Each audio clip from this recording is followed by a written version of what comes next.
Da-da-da-da-da-da-da. Saliba. Da-da-da-da-da-da-da. That'll be going around my head and the heads of the Arsenal players, I suspect, for the rest of the night. I imagine they'll be singing it on the coach home. Really, really good evening for Arsenal fans who made the trip down to Bournemouth and those watching from home like me. 3-0 win, 3 games into the season, 3 wins, 9 points, 9 goals, top of the league. It is very, very far from where we were 12 months ago after 3 games, feeling absolutely despondent, bottom of the league, no points, no goals. And so, yeah, I prefer this. Can I just shock you? I prefer this.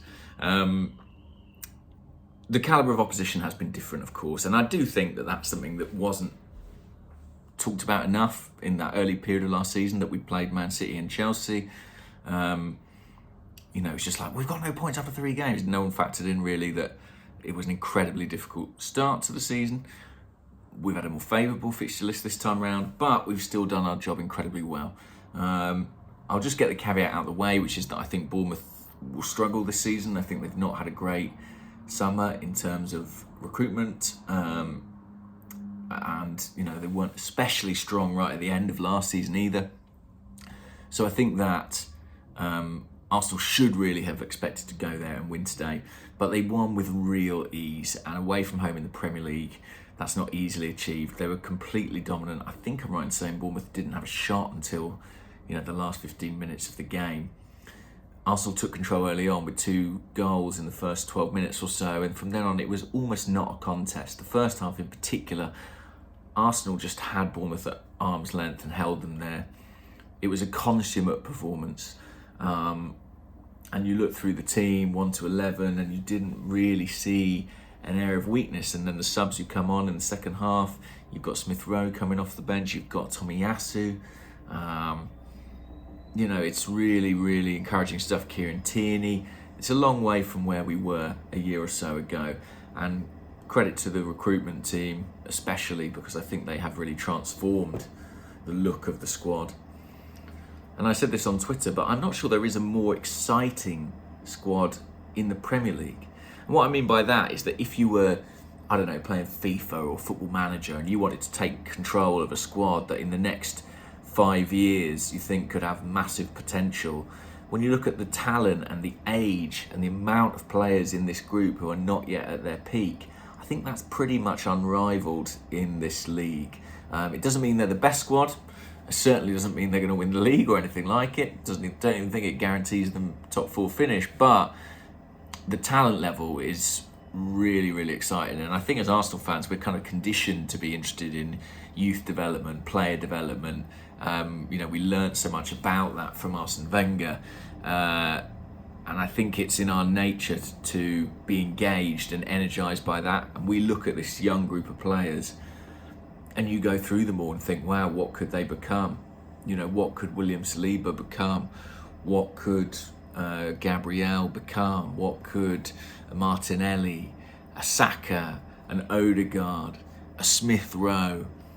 I think even some of the older players, Zinchenko's, Jesus, they're still mid-20s. Where could they be? I mean, really, in terms of the group, it's only Partey and Xhaka, Cedric Suarez, El Neni, that sort of cluster of players around 30 where you'd say they're probably beyond their peak.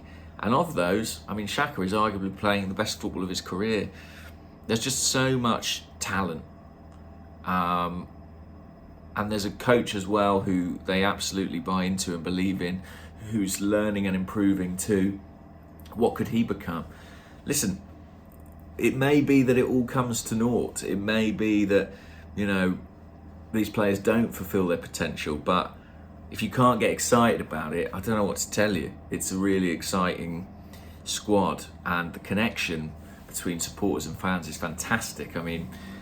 Arsenal, the sound of the Arsenal supporters dominated that stadium, and there are songs for Saliba now, there are songs for Zinchenko. Granit Xhaka's name was being sung today. Fabio Vieira. The ingenuity of those travelling supporters, the Arsenal supporters in general, deserve special commendation, but the connection is what's, I think, most telling. I should talk about the game a little bit. I mean, you know, Odegaard got the first couple of goals. Jesus outstanding on the first one. Brilliant close control. Lovely bit of physicality as well right at the start before he received possession. He got the second one too, took it off Jesus' toes. A really emphatic finish. That's what you want to see from Odegaard inside the penalty box. No question he's got the ability. You don't want him dallying, hesitating, looking for the pass when the shot is on. That was clinical. And in the second half, we scored again.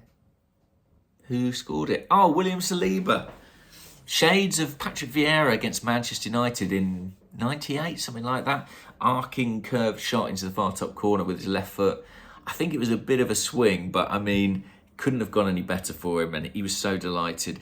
I think it's so important he's made to feel welcome after the time he's had since signing for the club. On and off the pitch, really difficult period, and the away fans couldn't have done more today in terms of that. Brilliant moment for him, and great way to recover from obviously the own goal last week. Second half, Bournemouth improved a bit. I think that was to be expected. Long throws, Arsenal handled incredibly well. You know, it's maybe a different challenge to what they're used to facing defensively. Nothing really came of any of Bournemouth's long throws. At one point, Aaron Ramsdale made a save from a Kiefer Moore header that was going wide, presumably just out of sheer boredom. I mean, really, there wasn't a great deal of threat to our goal. We should have scored more, possibly. Jesus, so unlucky to have one ruled out. Beautiful slide rule past Odegaard. Lovely finish from Jesus. Deserved to count, but it was a complete 50-50, to be honest, on the offside call, as was Odegaard's second. So, look, we won one, we lost one. We'll take that. Nketiah went through on goal. Smith Rowe, difficult from tight angles. But, yeah, Arsenal were dominant. Not perfect. You know, I think Arteta will have fine-tuning to kind of try and exert that dominance control over the period of 90 minutes. But you aren't going to find me complaining today. I really enjoyed that. So it means my weekend can continue to be relatively relaxing.